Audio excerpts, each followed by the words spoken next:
I lost my best friend who I lived with. My best friend killed himself, and I wondered, and I think I overreacted like crazy here, and we should have like a really chill conversation about this. It was the JonTron day.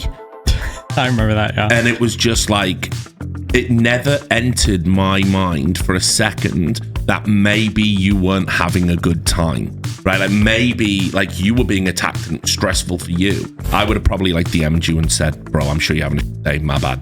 I shouldn't have dogpiled you in public for good boy points, you know? Bro, you got some fucking lunatics in your orbit. Hassan, that definitely applies to. I always thought Hassan, Twitch told me that was bad and you had to be banned.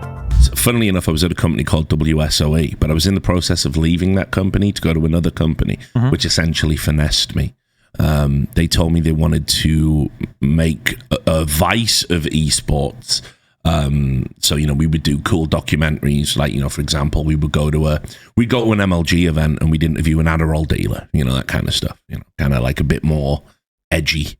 I don't know what. Wait, you would go to an MLG event and you would interview an Adderall dealer? Yeah, like crazy esports underbelly content. That was going to be the point. Okay, gotcha. Yeah. So, but that was the pitch, and they promised me like an insane budget.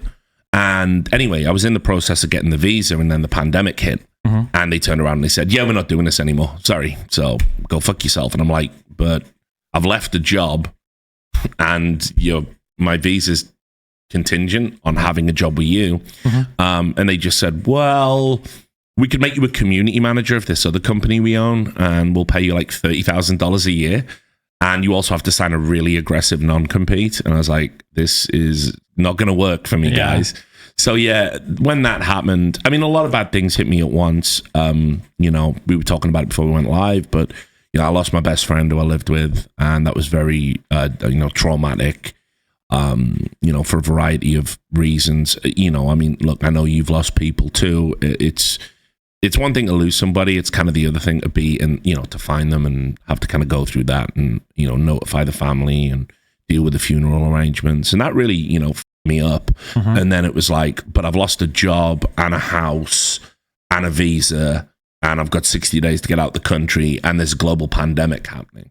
I mean, you know, I did have a total meltdown. You know, no two ways about it. I'm not sure, not to dig too deeply into that. No, I don't know.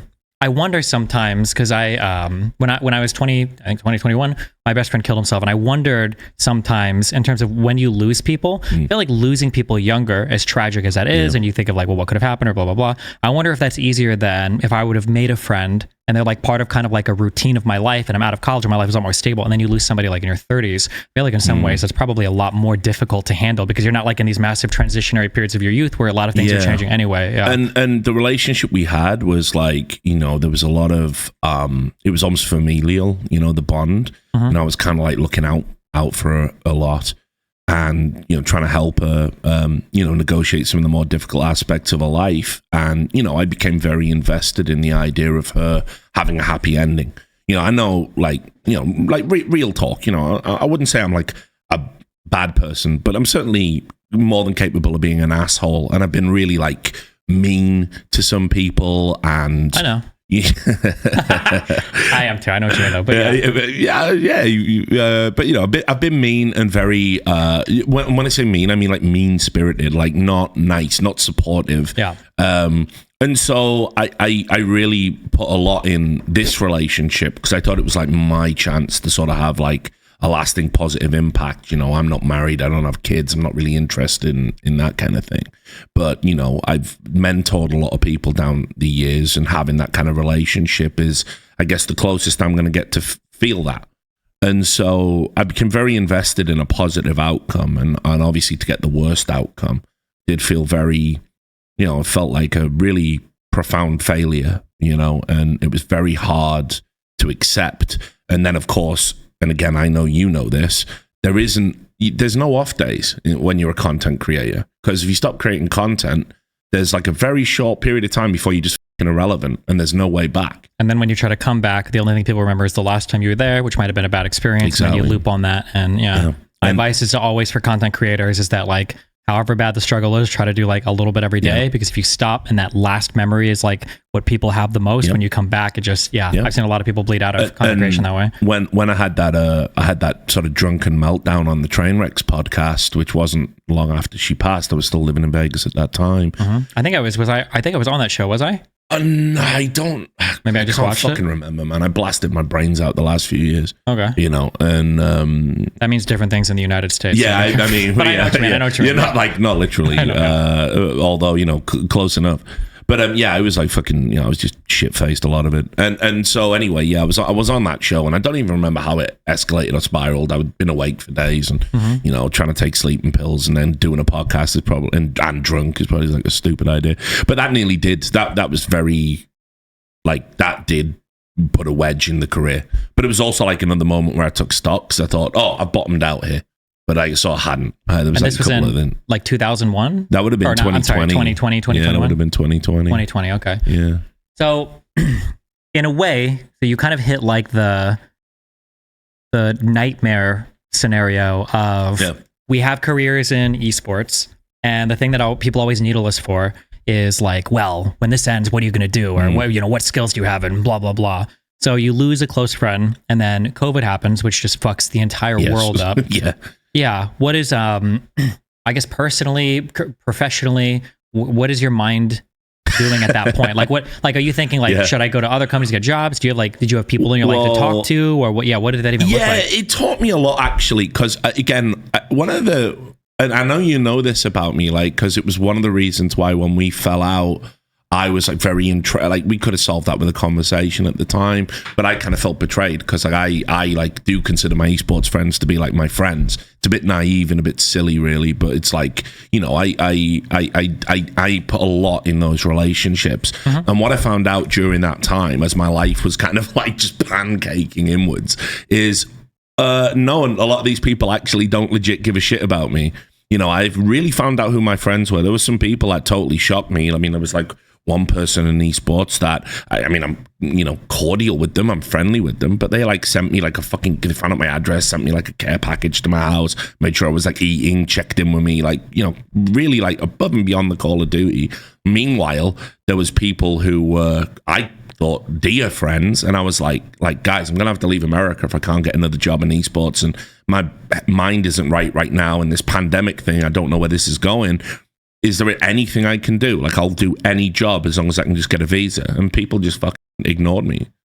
People I've known for years. And then there were some people as well, embarrassingly, never checked in with me. They must have known it was happening. I tweeted about it. I'm being talked about publicly. And then they would message me like really trivial things. Like one guy I really fucking cared about and really liked, didn't check in with me at all during that time, and then DM me going, I just noticed Thorin blocked me on Twitter. Could you get him to unblock me, mate? Oh, jeez. And I was just like, that's what you messaged me for, So I ended up going back to the UK because I couldn't get a job in the US. And as I said, and you'll laugh at this, so I all my stuff is on a boat, because, they have to ship it.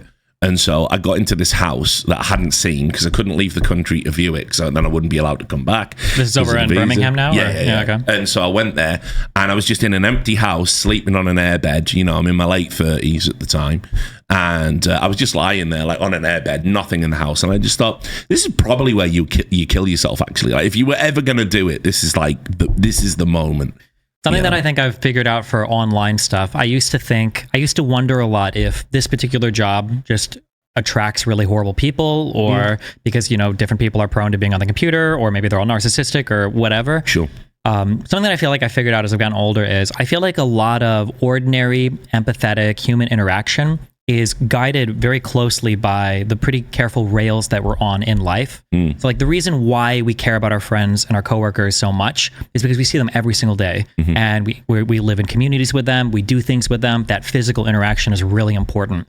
And that when you hop into online worlds, even up until I was 30, probably 31, 32, like my thought is like, man, these motherfuckers are not loyal. Like, these are just the worst human beings ever. But I think it's that the transience that happens as a byproduct of you just never seeing each other, except for when you're like working on online stuff. I think it does weird things to people's brains. And then I think it's especially sad that in this industry, like you said, there's no like forged path to follow. No. So if you don't have a job during COVID and then you're going back to the United Kingdom, which is already bad enough. Jesus. Yeah, I know, right? Yeah, and it's like, what the do you do? Well, where are your friends? Well, I don't know. Give me a world map and I can point them out all over the world, or I can show you servers that they're in. But if you're not actively working or creating content, all of your other friends are, and your relationship is to somewhat like based on that, right? Yeah. Like I think that at a time, and I think now, like you and me were friends or friendly or whatever, but even at that point, most of our interactions were like, we're on a podcast together. We're going to a tournament together. You're casting Splice and I'm seeing you. Yeah. And then when those things stop, like everything can just shut off. And yeah, especially from an individual, from your perspective, it's like, Jesus Christ, these people like never liked me. And then, but I think what's actually happening is just like, because we don't see each other in real life, it's just such a different type of experience. And then when you do find yourself needing some kind of physical connection, it's like, I don't know what the I'm even supposed to start with. Really profound, like existential crisis. And obviously on top of that, you then, we had the pandemic. So, you're trapped indoors with just your thoughts. I mean, I went back to Britain right in time for lockdown. Yeah. Right. You worked for Breitbart for a little bit. I remember that. Yeah. And then you also do like gaming journalism. When you did you ever talk to or communicate with other journalists that like look down on you for doing gaming journalism, or was it all just kind of like writing? And so just because you've said the B word, so everyone will get super nervous now. So yeah, obviously I went. So because the culture war was like such a crazy time. I'm not saying like I didn't get twisted as well. I mean, like there was a funny. I was talking about this the other day with someone else. It might have been Slasher actually in New York. So we were up there for the Knicks game, and anyway, we I was like I think about all the people who were just like normal content creators, and then like the culture war just sort of started, and it wasn't just gaming, it was a bunch of other shit happening, the rise of Trump, blah, blah, blah. And then suddenly everyone was making like this new type of content, like, Shoe on Head and Thunderfoot. Remember him? Sargon of Akkad. Yeah, Sargon. Yeah. I mean, like Thunderfoot was just a guy who just made science videos, and then like every 10th video was like about Anita Sarkeesian, as if she was some sort of demonic force that had to be defeated. Like the culture war was just retarded. Like that's just and within that, I got bent out of shape a little bit because at my core, the things that are important to me are linked to things like journalism, freedom of speech, and you're being told freedom of speech is under assault, and then you kind of like get presented with a set of information where it's like you can actually see it's not that freedom of speech is being taken away, it's that the kind of norms of what is permitted speech are being slowly just edged in, not necessarily by like government forces, but kind of just by this thing we were talking about earlier, these new set of social penalties. And I think some people think that's a good thing, and I guess it has served some good in some areas. But I would also say that like what I said earlier, I think people have to be broadly permitted to hold occasionally terrible opinions, because the only way you can engage and challenge those opinions is by allowing them to be expressed without these dreadful consequences. So there was some of that going on. And basically what happened at that time was I was at a super left-leaning publication. I was at the Daily Dot. And what happened there was every time I wrote an article that just referenced some of the culture war bullshit, so, like Gamergate, let's just use that as one. Whenever I would type the word Gamergate, if I ever had to, right, it would be comma, right? This is what the editor would put in. I never wrote this, but they would put in a harassment movement against women, trans, non-binary, and black people in gaming, and comma. And I'd be like, but I don't think that's what it is. And it's my name on the fucking byline. So please don't do that. But they kept doing it, and they did it for all sorts of stuff. And in the end, it was like my position was kind of becoming untenable, because I was like, I was going to have to leave. And at that moment in time, I met Milo Yiannopoulos, which probably the worst thing that could have happened, sort of, it just coincidentally. He just sold, I think he'd sold a website. And the only thing I knew about Milo Yiannopoulos as a Brit, and the only thing I really knew about Breitbart was essentially, so I knew Andrew Breitbart because he was like, he used to work at the Huffington Post, and he was a big progenitor of this idea of citizen journalism. And so Milo Yiannopoulos was just, in my opinion, a kooky gay guy. Sure. Who, also, to your defense a little bit, I don't think Milo was like this internationally hated sensationalist figure. Not in 2015. Yeah. Not in 2014, 2015. No. He had a very dramatic, like, up and down. At one point, he was probably the most popular political figure, like provocateur, probably in the world for like some months, and then just genuinely believed he couldn't get got and he could say anything. And he the funny thing is, it's not even the outrageous Nazi shit that sunk him. And what do I mean by that? Well, you know, he was cozying up to alt-right people, but telling people like me who work at his website, oh no, darling, don't worry about it. We don't really talk to Nazis here. That's what the lefties want you to think. And then it's like, after we left, we saw him on like BuzzFeed, like singing for Richard Spencer while Richard Spencer's doing like a fucking Heil Hitler in the crowd. I'm like, bro, like what the fuck, man? Because you have to understand, like, he came to me in a time of my life and he was like, you know, again, he was just a funny gay dude. And he'd be like, oh, darling, you know, yeah, the Daily Dot have done this to all their best journalists down the years. We're going to start this new tech vertical at Breitbart. It's going to be infinitely funded and you should just come. And I'm thinking, well, I know Breitbart's right wing, but he's gay. Right, and the other people I'm working with are like, you know, there's a dual heritage Pakistani immigrant, and I'm pretty liberal, right? I'm a lefty. I'm a card carrying lefty, so this will be okay actually. And it wasn't okay. I mean, like, the things that I am a little bit ashamed of, it's not the critiques of social justice I wrote, because I did write some stuff about that, and even though I was broadly talking about esports mostly, but there were a few stories they hit me with as well, where it was like, write this one up for us, and it would be like, oh, lefties are banning fireworks because war refugees is upset about it. It's political correctness gone mad. And I think I was very close on the line to being like one of those like demagogue grifters, but I definitely didn't go over the threshold. I was able to sort of see it for what it was. Do you ever watch The Wire? Yeah.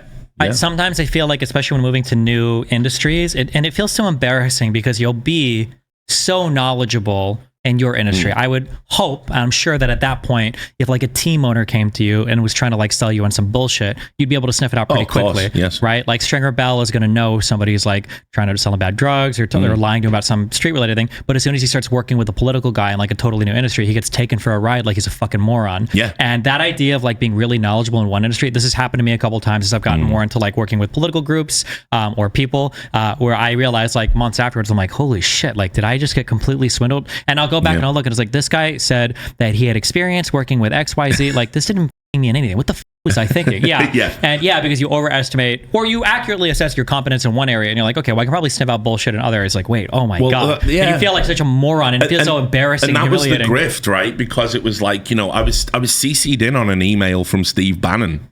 And it basically was what people said. It was like, you know, they wanted to recruit people to just sort of bring kids, younger people into the orbit of big con, you know, like the conservative media. I had no idea that was the plan when I was being hired. I just knew I couldn't work at this lefty publication. They were censoring my shit and changing words and putting words in my mouth and fucking with my byline. You know, the irony is that also happened a little bit at Breitbart too. There was nowhere really to hide. Yeah. But yeah, I got played, you know, and I saw the email chain and Steve Bannon just said, go get this guy. And it was talking about me.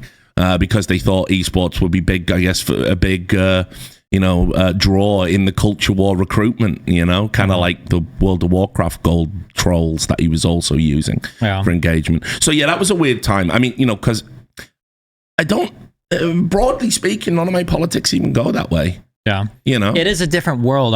It sounds bad to say it, but sometimes having high virtue in regards to the work that you do is very much like a privilege on how much money you make. You know, like it's one thing to be earning, you know, 500,000 plus a year and saying like, I would never take XYZ sponsorship, but it's a lot different when you're making 1,500 a month, having the same position, you know, or people will say things like, oh, like, how could you ever write for or work for this? Like, how could you do this? Like, listen, bro, you tweet as a hobby. This is my job. Like this is, I have to write for somebody. I'm going to do something and I'll try to do the best I can. But like, yeah, damn, I was just worried about losing momentum because 2014 had broken some of the biggest stories in esports. 2015 starts with the iBuyPower scandal, all the match fixing stuff. I'm hot shit, but I can't be at this publication that keeps fucking with my work.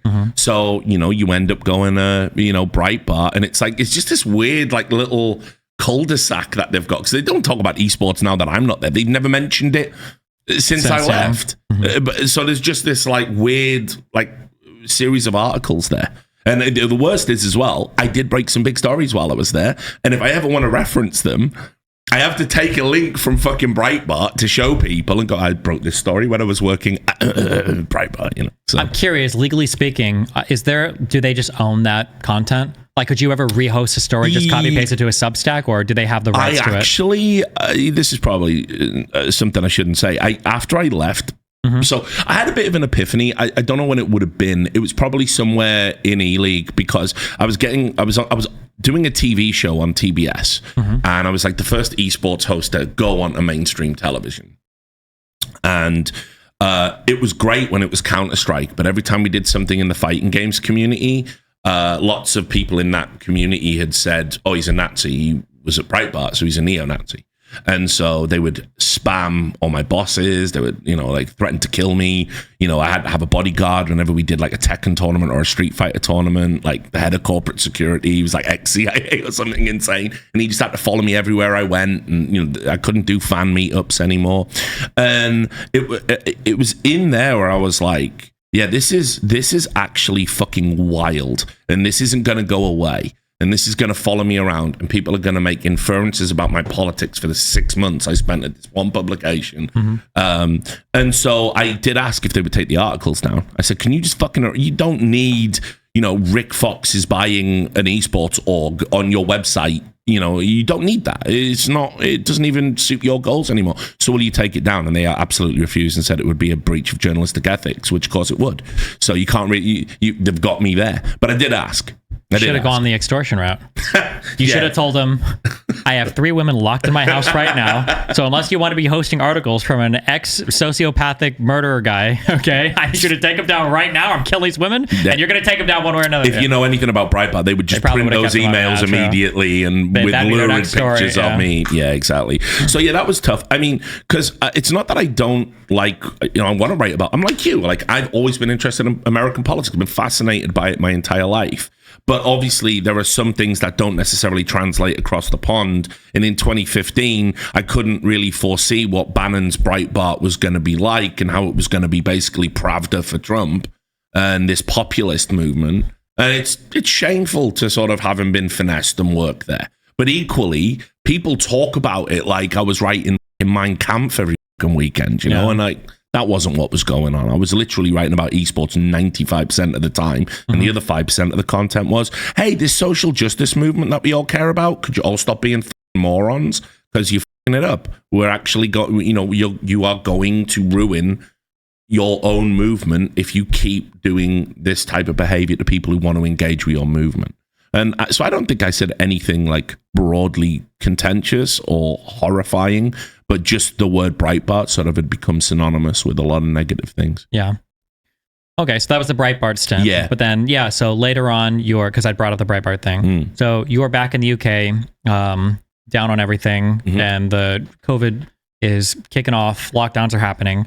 Where's your mind at in terms of getting back into that versus just ditching it all? You asked me about sunken costs, like something different. Like, what are you even considering? Well, obviously got to pay the rent now. And I went from earning like $250,000 and living in a mansion in Vegas to earning less than half that and living in a 2-up, 2-down cottage at the outskirts of Birmingham, So it was like, and I was credit to Dexerto, which I know have a bad, bit of a meme and probably a bad reputation with some of your audience. Maybe. I will say it's kind of funny. Dexerto started off as just like spamming articles about everything, and they were the joke of everybody. Yeah. Like, everybody was just like a fucking hilarious publication. But they spam their way into relevancy. Like, I think it's like pretty, like, people will cite Dexerto and they'll say like, oh yeah, here's the stories that they're breaking here, and it's like an actual serious publication in the gaming streamer world now. So they did it. They did it. Yeah, they really did. And they did me a solid as well. The guys who run that website have known me a long, long time, and they said, look, we'll employ you full time. That's awesome. Yeah, and so they really helped me out, and that's why there's no like ill will or bad feeling when it got to a point where they've realized esports isn't a financially viable business. So they clipped the esports newsroom, and I was what they call an editor at large. So basically, for those who don't know, when they call you an editor at large, you're just a glorified contributor, and you just get a massive salary, and you do no editorial work. You just produce articles and content ad hoc almost, and you get paid a fortune for it. So we were coming out of COVID. We've had the esports winter. Everything's scaling down. And we just had a sensible adult conversation about it. And I was like, look, realistically, you can't pay me close to six figures to do fuck all. And when I do write an article, like basically a Pokemon accidentally showed her feet on stream, that's like 10 million clicks. Richard Lewis writing a expose on match fixing, that's like 8,000 clicks. Because, that's people like what they like. So they were very generous to me and very kind, and they were a great company to work for.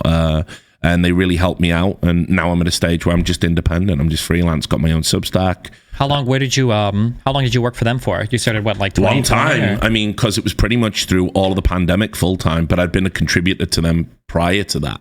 So I guess all told, in total, Dexerto would have been about 4 years. Okay. So, but yeah, they're really good people. And it definitely gave me the foundations while I was sorting my shit out mentally to be able to basically get a Substack up and running, start doing Twitch streaming again without being able to break down in tears or say crazy shit or turn up drunk, get the YouTube running. And now, I'm finally at peace. I'm like, my mind is right again.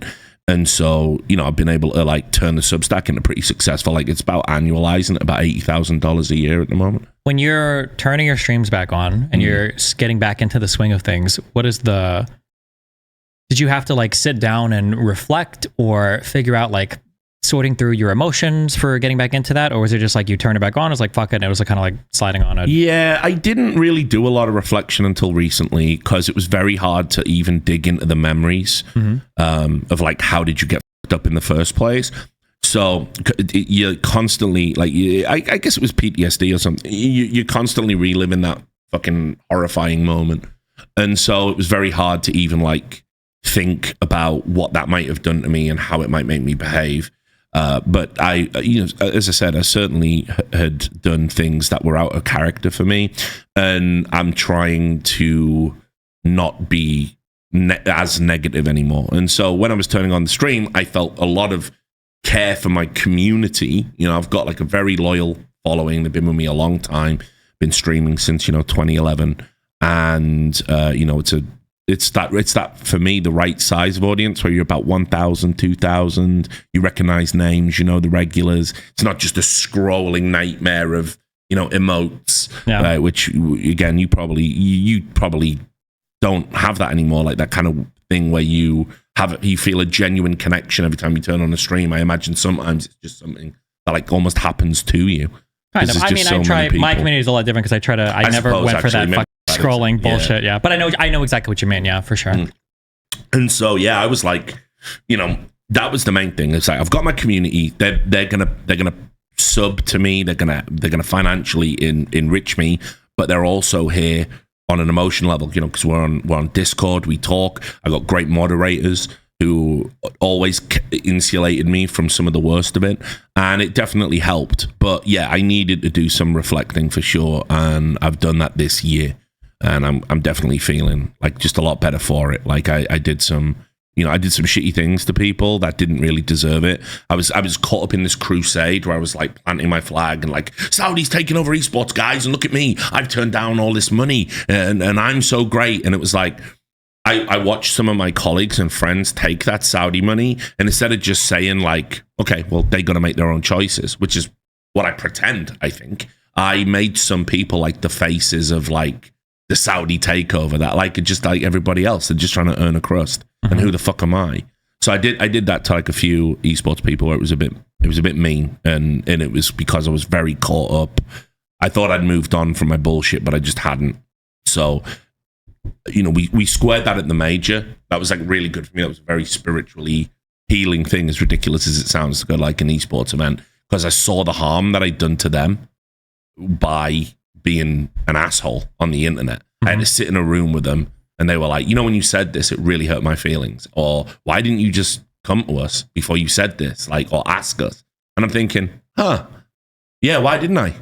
Because I was terminally online, basically. So unstitching yourself from that is super important. I recommend it to everyone. Just sometimes, just analyze how much of your day is spent online and saying things online and engaging through social media and not actually having those important face-to-face conversations that we were talking about. because it does make a difference. It certainly made a difference to me.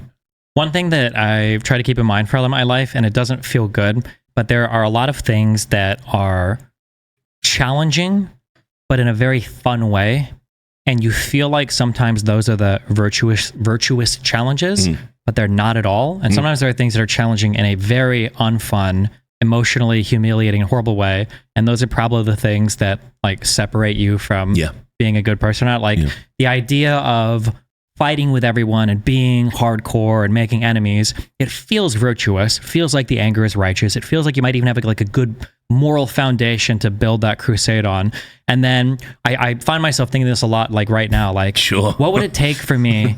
What would it take for me to like message this person and say, listen, I think I overreacted like crazy here, and we should have like a really chill conversation about this. And that's like the hardest thing to do in the world. And if you really think about it in terms of like the hard, virtuous fights that you should be having to improve your life and your relationships, those are the ones that you should be doing. But the emotional side, you don't really want to do them because you want to pretend like these are the hard ones. And in reality, because I think we're cut from a similar cloth, people will look at us and say that like, God, you're so brave and awesome the way you're fighting with everybody online and blah, blah, blah. And it's like, I guess I'll like take the credit for that, but I just enjoy it. I like to shitpost. It's fun to fight with people. I'm not like out here like staking like a hard, like, oh God, it's so hard to lose another friend, but this tweet is so good, I have to send it. That's not the feeling at all. It's more just like, this is a really good tweet. If this guy doesn't like me afterwards, I don't give a And you've been on the receiving end of that. For me, I've been on the receiving end of that from you a little bit. Yeah. But like the idea of like, I need to chill out. And you'd said something earlier where it's like there can be seemingly permanently destroyed like relationships that are truly just one conversation away. Yeah, totally. That's what happened with us. So like 100%. That's what happened with us the first time. I like with the, you know, again, I don't want to bring up old history for you because I think one of the things that's been good to watch, you know, even from a distance, is kind of seeing you like transcend because I wanted to talk to you about like just Twitch streaming politics in general and what a nightmare it is and how sad it makes me. So we'll definitely segue into that off this. But like watching you like transcend into a position where I think you've become a very important dissenting political voice and not just a shitposting contrarian that people like allege you are, you know. And so it was like it was the JonTron day. I remember that, yeah. And it was just like it never entered my mind for a second that maybe you weren't having a good time, right? Like maybe like you were being attacked and it was stressful for you. So when obviously John, you know, not JonTron, but Total Biscuit said like, no, JonTron's just an idiot. He's not like a racist or whatever. And I sort of said, listen, Stephen, probably he is just an idiot. And then you obviously said, look, the only person who could think JonTron isn't a racist is an actual white supremacist. And then I was like, oh, so Stephen's called me a white supremacist. It was just this fucking stupid. If I had been more empathetic to you, I would have probably like DM'd you and said, bro, I'm sure you're having a day. My bad. I shouldn't have dogpiled you in public for good boy points, you know.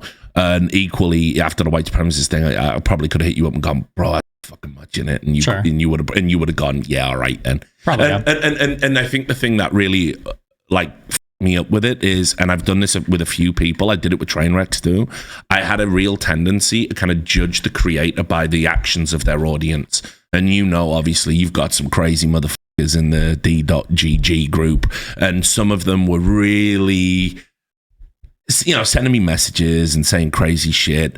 And every time they did that, it was like resetting the clock on me being able to like have a fucking conversation with you. Which also, that reinforces what I was saying earlier, where I was like, are crazy people in this world, or does this world turn people crazy? And one thing I started thinking of is there's a lot of ordinary social situations that, like in the real world, you shouldn't do this. And maybe not everybody does this, but a lot of people sometimes they talk a little bit of shit about a friend. Okay, you say something like, oh yeah, like this guy always wears the same stupid sweatpants, or this guy has this joke that he always tells us cringe, like this guy or whatever, right? And you say it in an ordinary friend group, you say it, and maybe that gets back to somebody and it's a little bit dramatic and it's whatever.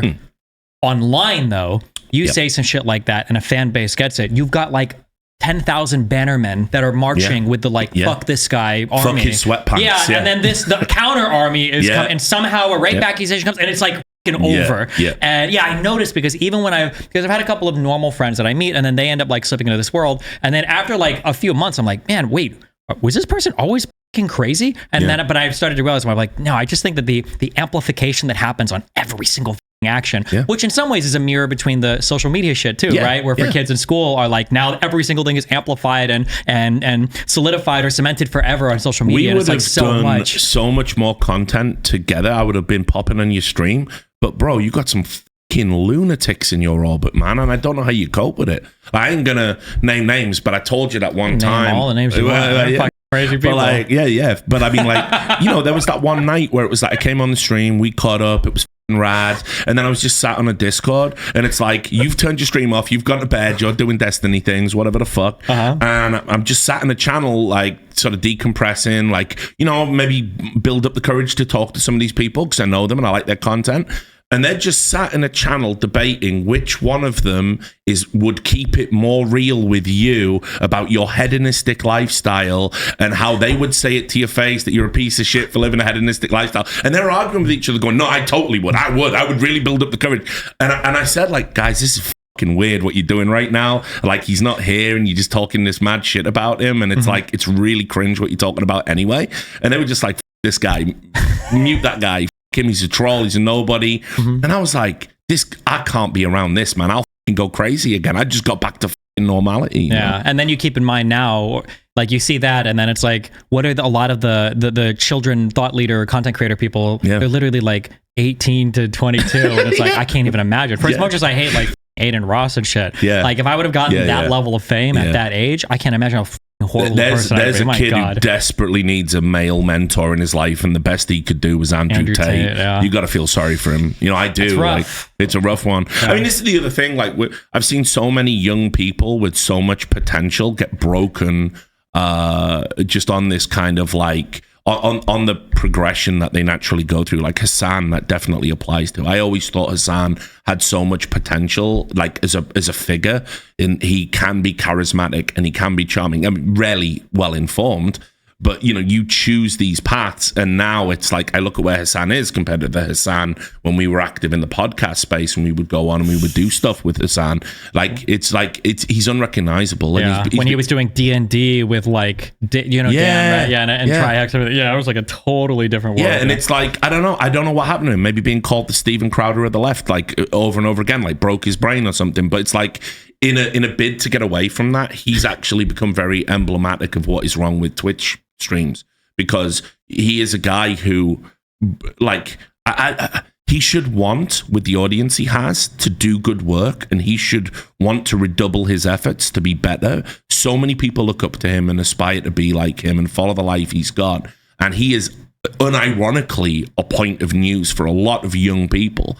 And I just don't see him embracing the responsibility that comes with that. And that makes me very sad, because I think the Hassan I met, while maybe not the smartest guy, you can still be well read, you can still be well informed. He's still charismatic, he's still fun, he's still good looking, he's all of these things. He could have done like so much positive stuff. And instead we've got the fucking hellscape on Twitch, which is like, who's the best lefty fucking content creator right now? Is it, I mean, because you're not on Twitch, is it Vosh? Is that the best? He's not banned on Twitch anymore, but he doesn't stream on Twitch. He doesn't stream? Yeah. Oh yeah, because you got banned for saying he'd bomb Israel, right? Something like that, yeah. So I mean, it's like, that just makes me broadly sad, because I look at what happened to you. Your ban was total bullshit. Like total fucking bullshit.